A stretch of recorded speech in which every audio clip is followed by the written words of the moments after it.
أمري واحلل عقدة من لساني يفقه قولي رب زدني علما سبحانك لا علم لنا إلا ما علمتنا إنك أنت العليم الحكيم أعوذ بالله من الشيطان الرجيم بسم الله الرحمن الرحيم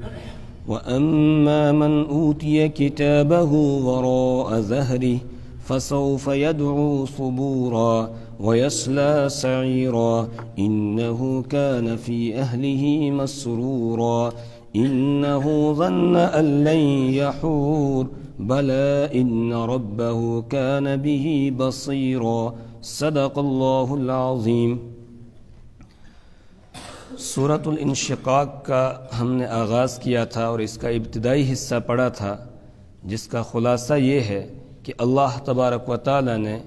انسانوں کو متنبع کیا کہ انسانوں، یہ دنیا تمہاری آخری منزل نہیں ہے، یہ عارضی ٹھکانہ ہے اور یہاں سے تمہیں اپنے پروردگار کی طرف منتقل ہونا ہے، وہاں جانا ہے، رب کی عدالت میں حاضری دینی ہے۔ تمہاری زندگی کا جو دن گزرتا جا رہا ہے اتنا ہی تم اپنے رب کے قریب ہوتے چلے جا رہے ہو۔ یا ایھا الانسان انک کادح الی ربک کدحا فملاقی، اے انسان تو اپنے رب کی طرف مشقت، تکلیف اور پریشانی اٹھاتا ہوا کھنچا چلا جا رہا ہے، دوڑتا چلا جا رہا ہے اپنے رب کی طرف۔ فملاقی، تو اس سے مل لے گا، ملاقات کر لے گا، رب کی عدالت میں تجھے حاضری دینی ہوگی۔ ایسا نہیں ہے کہ تیرے لیے یہ ہمیشہ کی دائمی منزل ہے اور یہیں تجھے رہنا ہے، نہیں، بلکہ یہاں سے تجھے منتقل ہونا ہے۔ تو دوڑتا چلا جا رہا ہے، زندگی کا جو لمحہ گزرتا جا رہا ہے اتنا ہی تو اپنے رب کے قریب ہوتا جا رہا ہے، اور جب رب کی عدالت میں حاضری ہوگی پھر وہاں پر حساب کتاب دینا ہوگا، پھر رزلٹ آؤٹ ہوگا، کسی کے دائیں ہاتھ میں آئے گا، کسی کے بائیں ہاتھ میں آئے گا۔ جس کے دائیں ہاتھ میں ملے گا فسوف یحاسب حسابا یسیرا، اس سے آسان حساب لیا جائے گا، اور آسان حساب کا مطلب ہم پڑھ کر آئے، اللہ کے رسول صلی اللہ علیہ وسلم نے سیدہ عائشہ صدیقہ طیبہ طاہرہ رضی اللہ تعالی عنہا کے استفسار پر فرمایا کہ آسان حساب کا مطلب ہے خالی عرض، یعنی پیش کر دینا، بس پیشی ہوگی اللہ کے سامنے، پوچھا نہیں جائے گا، یہ ہے آسان حساب۔ اور من نوقش فقد ہلاک، جس سے پوچھ کر شروع ہو گئی یہ کیوں کیا، یہ کیوں کیا، فقد ہلاک، وہ تو ہلاک ہو گیا، وہ تو مارا گیا، وہ کہاں بچے گا۔ اور پھر یہ اپنا رزلٹ لے کر اپنے اہل کی طرف، چاہے وہ جنت کے اہل ہوں یعنی حوریں ہوں، اور چاہے وہ دنیا کے اہل و عیال اس کے تھے، ان کی طرف یہ لوٹے گا اور خوشی خوشی لوٹے گا، کیونکہ دنیا کے اندر اس نے غمیاں اٹھائی تھی، اب وہاں پر وہ خوشی سے دوچار ہوگا اور خوشی خوشی سب کو اپنا رزلٹ دکھائے گا۔ وَيَنْقَلِبُ إِلَىٰ أَهْلِهِ مَسْرُورًا۔ اور دوسرا وہ انسان کہ جس کا نامہ اعمال، جس کا رزلٹ اس کے بائیں ہاتھ میں دیا جائے گا، اس کو وہاں کوئی خوشی نہیں ہوگی، کیوں؟ اس لیے کہ اس نے اپنی ساری خوشیاں دنیا کے اندر منا لی تھی، وہ دنیا میں خوشیاں مناتا رہا، یہاں مست رہا، دنیا کے عیش و عشرت کے اندر مبتلا رہا، اس لیے اس کو وہاں پر خوشی دیکھنا نصیب نہیں ہوگی۔ وَأَمَّا مَنْ أُوتِيَ كِتَابَهُ وَرَاءَ ظَهْرِهِ، اور رہا وہ انسان جس کا نامہ اعمال اس کی پیٹھ کے پیچھے سے اس کے بائیں ہاتھ میں دیا جائے گا، فَسَوْفَ يَدْعُو ثُبُورًا، وہ تو موت کو پکارے گا، موت موت موت، یہ کہے گا ہائے موت آ جائے، موت آ جائے، لیکن جواب ملے گا آج کسی کو موت آنے والی نہیں ہے۔ لَا تَدْعُوا الْيَوْمَ ثُبُورًا وَاحِدًا وَادْعُوا ثُبُورًا كَثِيرًا۔ سورہ فرقان میں اللہ فرماتے ہیں کہ اس سے کہا جائے گا لَا تَدْعُوا الْيَوْمَ ثُبُورًا وَاحِدًا، کہ آج ایک موت کو نہ پکار، موت موت کی تسبیح پڑھتا رہے لیکن تجھے موت آئے گی نہیں۔ وَادْعُوا ثُبُورًا كَثِيرًا، تو موت کی تسبیح پڑھتا رہے، موت موت کرتا رہے لیکن موت آئے گی نہیں۔ پھر کیا ہوگا؟ وَيَصْلَىٰ سَعِيرًا، اور وہ داخل ہوگا دہکتی ہوئی آگ میں، دہکتی ہوئی آگ میں داخل ہوگا۔ اللہم احفظنا، اللہ حفاظت فرمائے ہماری۔ اِنَّهُ كَانَ فِي أَهْلِهِ مَسْرُورًا، اس کا جرم کیا ہوگا، کیوں وہ دہکتی ہوئی آگ میں داخل ہوگا؟ اِنَّهُ كَانَ فِي أَهْلِهِ مَسْرُورًا، اِنَّهُ، بے شک وہ،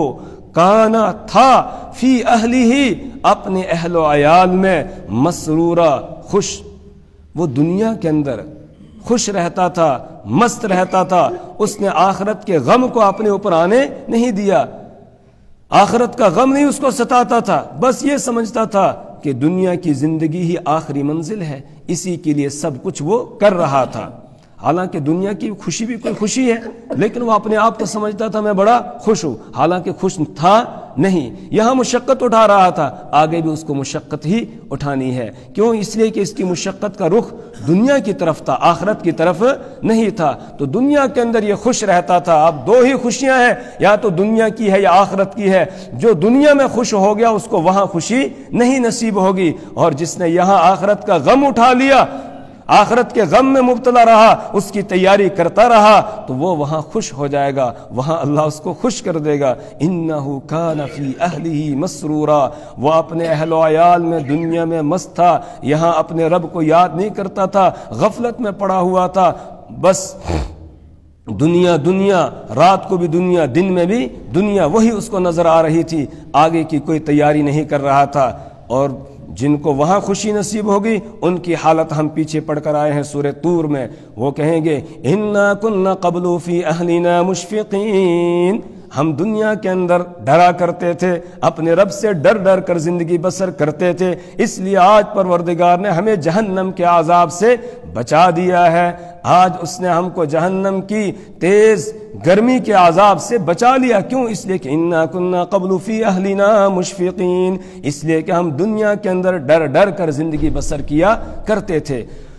اور یہ دنیا کے اندر خوش تھے، آخرت کا کوئی غم انہوں نے لیا نہیں تھا۔ اور ایسا ہوا کیوں دنیا کے اندر وہ مست ہو گئے تھے؟ انہو ظن ان لن یحور، بے شک اس نے خیال کر لیا تھا، اس نے یہ گمان کر لیا تھا ان لن یحور، کہ اسے لوٹایا نہیں جائے گا، وہ لوٹے گا نہیں۔ حار یحور حورا، اس کے معنی آتے ہیں لوٹنا۔ انہو ظن، وہ یہ خیال کرتا تھا، یہ یقین رکھتا تھا دنیا میں، ان لن یحور، کہ وہ ہرگز نہیں لوٹے گا، وہ یہ سمجھتا تھا بس دنیا کی زندگی آخری منزل ہے۔ ان ہی الا حیاتنا الدنیا نموت ونحیا وما نحن بمبعوثین، کہ نہیں ہے مگر یہی دنیا کی زندگی جس میں ہم مرتے ہیں، جیتے ہیں، وما نحن بمبعوثین، اور ہمیں اٹھایا نہیں جائے گا۔ ہیہات ہیہات لما توعدون، یہ کہتے تھے دوری ہے اس چیز کے لیے جس کا تم سے وعدہ کیا جا رہا ہے، ایسا کچھ ہونے والا نہیں ہے، بس موج مستی کے اندر رہے۔ لیکن جب قیامت کے دن حاضر ہوں گے تب کہا جائے گا لقد كنت في غفلة من هذا، کہ تو اس سے غفلت میں پڑا ہوا تھا، فَكَشَفْنَا عَنْكَ غِطَاءَكَ فَبَصَرُكَ الْيَوْمَ حَدِيدٌ، تو آج ہم نے تیری آنکھوں کے سامنے سے پردے کو ہٹا دیا ہے، اب تیری نگاہ، تیری نظر بڑی تیز ہو گئی ہے۔ تو اس کی وجہ یہ تھی کہ یہ آخرت کا یقین نہیں رکھتا تھا، مرنے کے بعد دوبارہ لوٹائے جانے کو یہ مانتا نہیں تھا، اگرچہ زبان سے اقرار کرتا ہوگا لیکن عملی طور پر عملی میدان میں یہ اس کی تیاری نہیں کر رہا تھا، اس لیے اس کو یہ سزا مل رہی ہے اور یہ جہنم کی آگ میں داخل ہوگا۔ انہو ظن ان لن یحور، بے شک وہ خیال کرتا تھا کہ وہ ہرگز نہیں لوٹے گا۔ بلا ان ربہ کان بہ بصیرا، اللہ فرما رہے بلا، کیوں نہیں؟ اس کا خیال غلط ہے جو یہ کہہ رہا ہے کہ پروردگار اس کو لوٹائے گا نہیں، اس کو دوبارہ زندہ نہیں کیا جائے گا، یہ غلط اس کا خیال ہے۔ بلا، کیوں نہیں؟ ان ربہ کان بہ بصیرا، ان بے شک ربہ، اس کا رب، اس کا پروردگار، کان بہ تھا وہ اس کو بصیرن دیکھنے والا، رب اس کو دیکھ رہا تھا، اس کی کوئی نقل و حرکت، اس کا کوئی عمل، کوئی قول و فعل اللہ سے چھپا ہوا نہیں تھا، پروردگار اسے دیکھ رہا تھا، یہ ہر آن پروردگار کی نگرانی میں زندگی بسر کر رہا تھا۔ ان اللہ کان علیکم رقیبا، پروردگار تمہارے اوپر نگہبان ہے، وہ دیکھ رہا ہے اور پورا ریکارڈ اس نے تمہارا تیار کیا ہوا ہے۔ اب رب کی عدالت لگی ہوئی ہے، اب حساب کتاب ہو رہا ہے اور اب اس کے بعد تمہارا فیصلہ ہو رہا ہے، کسی کا جنت کے لیے، کسی کا جہنم کے لیے۔ وہ یہ سمجھ رہا تھا بس دنیا کی زندگی، آگے کچھ نہیں۔ ان ربہ کان بہ بصیرا، بے شک اس کا رب اسے دیکھ رہا تھا، اور جب وہ دیکھ رہا تھا تو پھر وہ اپنی عدالت کو بھی قائم کرے گا۔ یہ کیسے ہو سکتا ہے کہ ایک آدمی بیچارہ محنت کرتا ہے، مزدوری کرتا ہے، پورا مہینہ لگاتا ہے محنت مزدوری اور اس کو چند ٹکے ہاتھ آتے ہیں، اور ایک دوسرا ہے وہ رات میں کہیں ڈاکہ ڈالتا ہے اور اس سے زیادہ لے کر آ جاتا ہے، تو کیا دونوں برابر ہوں گے؟ دونوں برابر نہیں ہوں گے۔ اگر پھر کوئی حساب کا دن نہ ہو، کوئی بدلے کا دن نہ ہو، تو پھر تو یہ اندھیر نگری چوپٹ راج ہو جائے گا، پھر تو اللہ کی عدالت کہاں گئی، پھر انصاف کہاں گیا، پھر تو ظلم اور زیادتی کا ہی دور دورہ ہو جائے گا۔ اس لیے انسانی عقل بھی یہ کہتی ہے کہ ایک دن ایسا مقرر ہونا چاہیے کہ جس دن میں اچھے کو اس کی اچھائی کا اور برے کو اس کی برائی کا بدلہ دیا جائے۔ فلا اقسم بالشفق واللیل وما وسق والقمر اذا اتسق لترکبن طبقا عن طبق۔ اللہ فرما رہے ہیں کہ تمہارا رب تمہیں دیکھ رہا ہے اور تم دنیا کے اندر انقلابات میں ہو، تم تبدیل ہوتے جا رہے ہو، ایک حالت سے دوسری حالت کی طرف منتقل ہوتے جا رہے ہو، ایک حالت سے دوسری حالت کی طرف۔ اس بات کو ثابت کرنے کے لیے اللہ نے 4 قسمیں کھائی۔ پہلے نمبر پر فلا اقسم بالشفق، میں قسم کھاتا ہوں شفق کی، یعنی سرخی کی، جو آسمان کے کنارے پر مغرب کے بعد سورج کے غروب ہونے کے بعد نمودار ہوتی ہے۔ جب سورج ڈوبتا ہے تو جس جگہ سورج غروب ہوتا ہے، ڈوبتا ہے، وہاں ہم دیکھتے ہیں تھوڑی دیر تک وہ حصہ لال رہتا ہے، اسی کو شفق کہا جاتا ہے، کچھ دیر لال رہتا ہے۔ اس کے بعد پھر تھوڑی دیر کے بعد وہاں وہ سرخی ختم ہوتی ہے، سفیدی آ جاتی ہے، اور کچھ دیر کے بعد وہ سفیدی بھی ختم ہو جاتی ہے۔ تو شفق سے مراد وہ سرخی اور سفیدی ہے۔ وہ کتنی دیر تک رہتی ہے؟ تھوڑی دیر تک رہتی ہے، اس کے بعد پھر رات کی تاریکی آ جاتی ہے۔ پروردگار یہ قسم کھا کر بتا رہا ہے کہ جس طریقے سے وہ تھوڑی سی دیر کے لیے سرخی نمودار ہوئی اور سفیدی آ گئی اور پھر تاریکی چھا گئی، اسی طرح تمہاری دنیا کی یہ زندگی ہے، یہ تھوڑی سی ہے،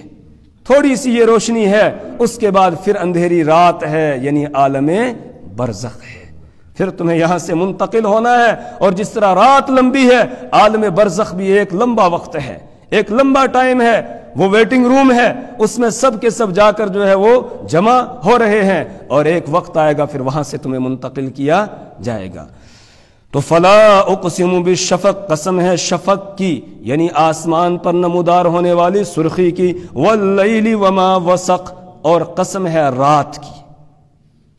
رات کی کہ رات تھی، اب رات جا رہی ہے نا اس وقت، اور دن کا اجالا نمودار ہو رہا ہے۔ تو جس طرح رات کے بعد دن آتا ہے اور پھر دن کے بعد دوبارہ رات آ جاتی ہے، اسی طریقے سے انسان تجھے بھی اپنی زندگی کے مختلف مراحل سے گزرنا ہے۔ یہ دنیا سے کوئی آخری منزل نہیں ہے، اس کے بعد اور منزلیں بھی ہیں، اور ان کی طرف تو منتقل ہوگا۔ جیسے دن کے اجالے کے بعد رات آتی ہے، اسی طرح دنیا کی زندگی کے بعد عالم برزخ ہے، اور پھر جس طرح رات کے بعد دوبارہ سے دن کا اجالا آ جاتا ہے، اسی طریقے سے عالم برزخ کے بعد عالم آخرت ہے، جہاں تو رب کی عدالت میں حاضر ہوگا۔ واللیل، اور قسم ہے رات کی، وما وسقا، اور قسم ہے ان چیزوں کی جن کو رات سمیٹ لیتی ہے، وما وسقا، ان چیزوں کی جن کو رات سمیٹ لیتی ہے۔ رات جب آتی ہے ہر ایک چیز سمٹ جاتی ہے، ہر ایک چیز پر تاریکی آ جاتی ہے، پوری کائنات کے اندر اندھیرا چھا جاتا ہے۔ تو ساری چیزوں کو گویا رات نے اپنے اندھیرے کے اندر سمیٹ لیا ہے۔ گویا یہاں اللہ قسم کھا رہے ہیں کائنات کے ایک ایک ذرے کی، ایک ایک ذرے کی قسم ہے، گویا جن کو رات سمیٹ لیتی ہے وہ ساری چیزیں ہیں، سب کی قسم کھا رہا ہے۔ اور اس کے علاوہ رات کو سمٹ جاتے ہیں سارے کام بھی، دن بھر آدمی کام میں لگا رہتا ہے،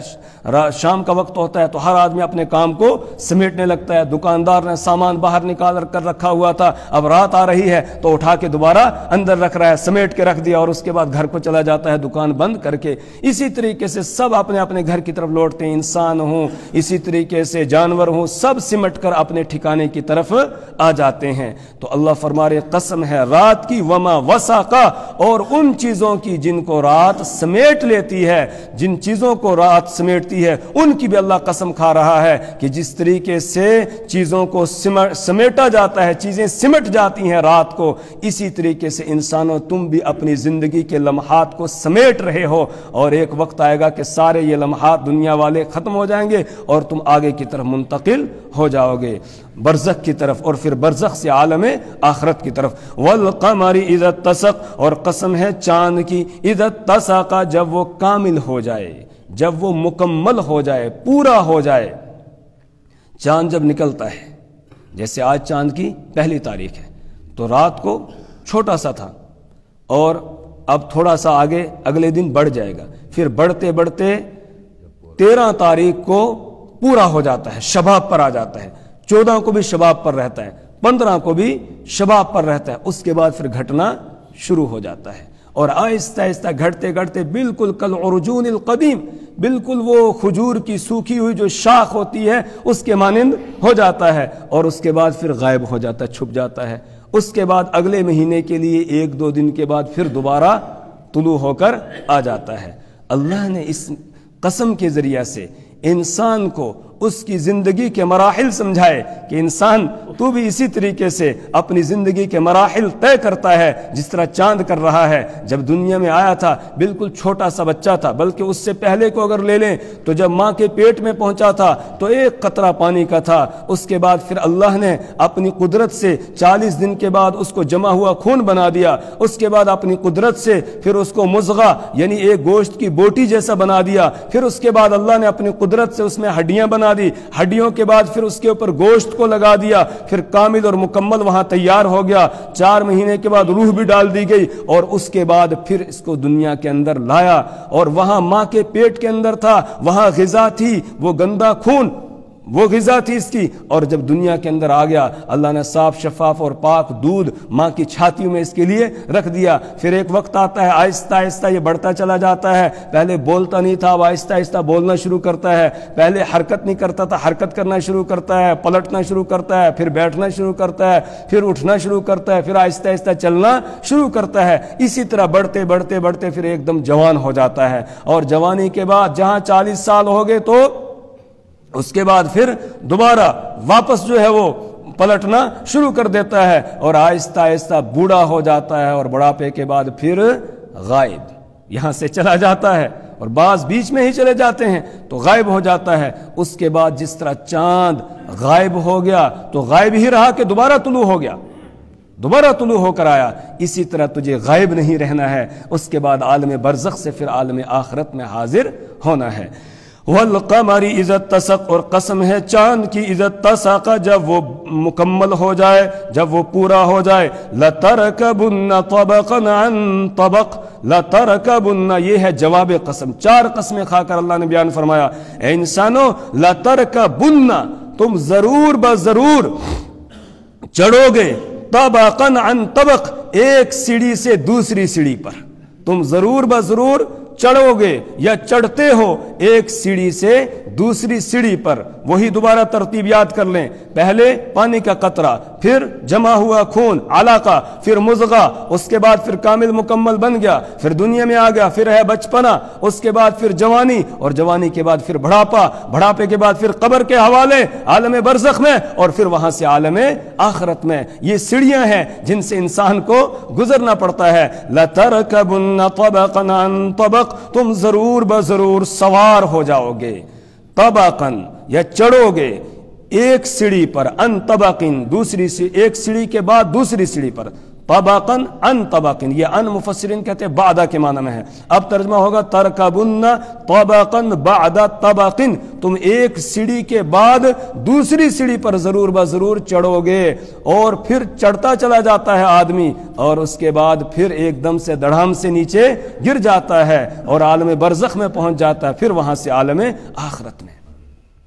اب اللہ فرما رہے ہیں اتنی قسمیں کھا کر تمہیں سمجھایا گیا پھر بھی تمہیں ہوش نہیں آیا، فما لہم لا یؤمنون، فما لہم کیا ہو گیا ان کو کہ لا یؤمنون اب بھی نہیں مانتے، اب بھی ایمان نہیں لا رہے ہیں، اب بھی ایمان قبول نہیں کر رہے ہیں، اب بھی آخرت کو نہیں مان رہے ہیں، اب بھی انہیں آخرت کا یقین نہیں آ رہا ہے، اب بھی آخرت کی تیاری میں نہیں لگے، اب بھی ہوش کے اندر نہیں آ رہے ہیں۔ کیا ہو گیا انسان کو؟ وَإِذَا قُرِئَ عَلَيْهِمُ الْقُرْآنُ لَا يَسْجُدُونَ، وَإِذَا قُرِئَ اور جب ان پڑھا جاتا ہے علیہم ان پر القرآن و قرآن لا یسجدون تو یہ جھکتے نہیں ہیں، یعنی قرآن سے اثر نہیں لیتے، قرآن سے اثر حاصل نہیں کرتے ہیں۔ قرآن پڑھا جاتا ہے، سمجھا جاتا ہے، سمجھایا جاتا ہے، لیکن ان کے دلوں پر اس کا اثر نہیں پڑتا ہے، حالانکہ یہ قرآن ایک مؤثر کتاب ہے،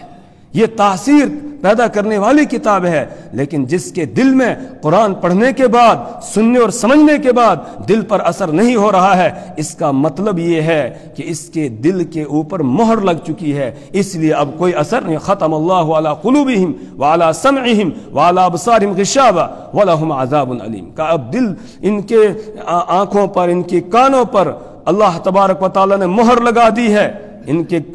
اور ان کے دلوں کے اوپر ختم اللہ علی قلوبہم، ان کے دلوں کے اوپر مہر لگ چکی ہے، اور ان کی آنکھوں پر، ان کے کانوں پر پردے پڑے ہوئے ہیں، اب ان کو حق بات سمجھ میں نہیں آتی ہے۔ کیوں؟ اس لیے کہ دل کالا ہو چکا ہے۔ اللہ ہماری حفاظت فرمائے ایسی حالت سے کہ جب دل پر کوئی اثر ہی نہ ہو۔ جو یہ مؤثر کتاب ہے، یہ پڑھی جاتی ہے، تلاوت کی جاتی ہے، لا یسجدون، پھر بھی یہ جھکتے نہیں۔ یہ آیت سجدہ ہے، ہم سب پر سجدہ واجب ہو گیا، پڑھنے والے پر بھی اور سننے والے پر بھی۔ جو اس وقت یہاں سن رہے ہیں ان پر بھی سجدہ واجب، جو انٹرنیٹ کے ذریعے سے سن رہے ہیں براہ راست اس وقت، ان پر بھی سجدہ واجب ہے۔ البتہ بعد میں جو ریکارڈنگ سننے والے ہیں ان کے لیے سجدہ نہیں ہے، اگر خود نہیں پڑھیں گے ساتھ میں تب ان پر سجدہ نہیں ہوگا، جو بعد میں ریکارڈنگ سننے والے، لیکن جو براہ راست اس وقت سن رہے ہیں ان پر بھی سجدہ کرنا واجب ہے، اس لیے یہاں نکلنے سے پہلے سب سجدہ کر کے جائیں گے۔ وَإِذَا قُرِئَ عَلَيْهِمُ الْقُرْآنُ، اور جب ان پر قرآن کی تلاوت کی جاتی ہے، قرآن پڑھا جاتا، لا یسجدون، تو یہ سجدہ نہیں کرتے، یہ جھکتے نہیں ہیں رب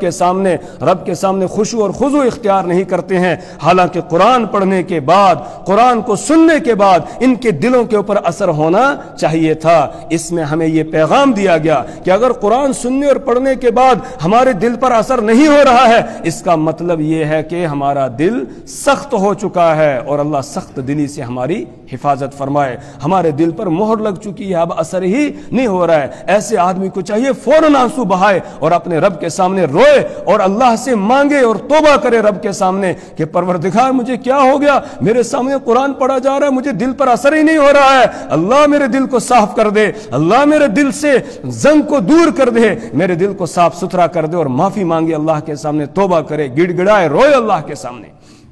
پھر دیکھیے دل کے اوپر اثر ہونا شروع ہو جائے گا۔ بل الذین کفروا یکذبون، بل الذین کفروا، بلکہ وہ لوگ، الذین کفروا، جنہوں نے کفر کیا، یکذبون، وہ جھٹلا رہے ہیں، وہ جھٹلانے میں لگے ہوئے ہیں، وہ اللہ کو نہیں مان رہے ہیں، اللہ کی نہیں مان رہے ہیں، اللہ کی احکامات کو، اللہ کی آیات کو جھٹلانے میں لگے ہوئے ہیں۔ واللہ اعلم بما یوعون، واللہ اعلم، اور اللہ تعالیٰ خوب جانتا ہے، بما یوعون، اس چیز کو جس کو وہ جمع کر رہے ہیں۔ یوعون یہ ویا ان سے ہے، اور ویا کے معنی آتے ہیں برتن۔ پہلے زمانے میں لوگ سکے جمع کرتے تھے، کس میں رکھتے تھے؟ برتن کے اندر رکھتے تھے، مٹی کے برتن ہوتے تھے، اس میں رکھ کر زمین میں کہیں دبا دیتے تھے، کیسے کیسے اس کی حفاظت وہ کرتے تھے۔ تو اللہ فرما رہے ہیں کہ واللہ اعلم، اللہ خوب جانتا ہے، بما یوعون، جو یہ جمع کر رہے ہیں، جو مال و دولت جمع کر رہے ہیں اس کو بھی اللہ جانتا ہے، اور جو یہ اعمال اکٹھے کر رہے ہیں،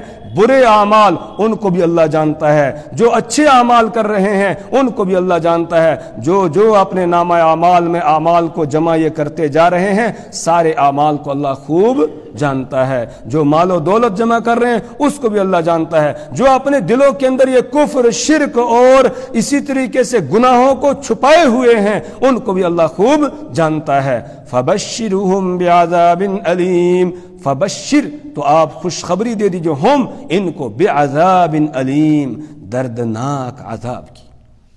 آپ ان کو خوشخبری سنا دیجئے۔ حالانکہ خوشخبری اچھی چیز کی ہوتی ہے، عذاب کی ہوتی ہے، یا اچھی چیز راحت کی ہوتی ہے، لیکن یہاں اللہ فرما رہے ہیں ان کو عذاب کی خوشخبری سنا دیجئے، اس لیے کہ یہ مانتے ہی نہیں ہیں، تو اب ان کے لیے عذاب کی گویا ایسے جیسے خوشخبری ان کو سنائی جا رہی ہو۔ البتہ اس دردناک عذاب سے بچنے کی ایک صورت ہے، وہ کیا ہے؟ اِلَّا الَّذِينَ آمَنُوا وَعَمِلُوا الصَّالِحَاتِ، مگر وہ لوگ جنہوں نے ایمان لایا، وَعَمِلُوا الصَّالِحَاتِ، اور انہوں نے نیک کام کیے، اچھے کام کیے، لَهُمْ أَجْرٌ غَيْرُ مَمْنُونَ، لَهُمْ ان کے لیے ہے، اجر، ایسا اجر، غیر ممنون، جو کبھی ختم ہونے والا نہیں ہے، نہ ختم ہونے والا اجر ہے ان کے لیے جو ایمان لائیں گے اور اعمال صالحہ کریں گے۔ پہلی شرط ہے ایمان، اور دوسرے نمبر پر کیا ہے؟ عمل صالح۔ یہ دو چیزیں جس آدمی کے اندر ہوگی بس وہ کامیاب ہو جائے گا، وہ عذاب سے بچ جائے گا، اس کو مستثنا کر دیا گیا، اور عذاب سے بچے گا ہی نہیں بلکہ لہم اجر غیر ممنون، ان کے لیے نہ ختم ہونے والا اجر ہوگا جو وہاں ملے گا۔ عمل صالح کس کو کہتے ہیں؟ عمل صالح کے لیے 3 شرطیں ہیں۔ کسی بھی کام کے اللہ کے یہاں قبولیت کی 3 شرطیں۔ نمبر 1 یہ کہ ایمان کے بعد وہ عمل کیا جائے، ایمان کا ہونا ضروری ہے۔ دوسرے نمبر پر اخلاص، اللہ کی رضا کے لیے، اللہ کی محبت میں اور اس کی رضا میں وہ کام کیا جائے۔ تیسرے نمبر پر یہ کہ وہ کام رسول اکرم صلی اللہ علیہ وسلم کے طریقے کے مطابق ہو، سنت کے مطابق ہو، آپ کے طریقے کے مطابق ہو، تو وہ عمل صالح بنتا ہے اور اس پر اللہ تعالیٰ اجر عطا فرمائیں گے۔ ایمان، اخلاص اور اتباع سنت، ایمان، اخلاص اور اتباع سنت، یہ 3 چیزیں ہیں عمل صالح کے لیے۔ تو سب سے پہلے نمبر پر ایمان ہونا چاہیے، پھر عمل صالح، پھر وہ کامیاب ہو جائے گا۔ اللہ سے دعا کریں پروردگار ہمیں اپنی کتاب کی سمجھ اور فہم عطا فرمائے، اللہ اعمال صالحہ کرنے کے ہمیں توفیق عطا فرمائے، اللہ ایمان کامل عطا فرمائے، برے اعمال سے، بے حیائی سے، بے دینی سے، گمراہی سے اللہ ہماری نسلوں کی اللہ حفاظت فرمائے۔ سبحان اللہ وبحمدہ، سبحانک اللہم وبحمدک، ونشہد ان لا الہ الا انت، ونستغفرک ونتوب الیک۔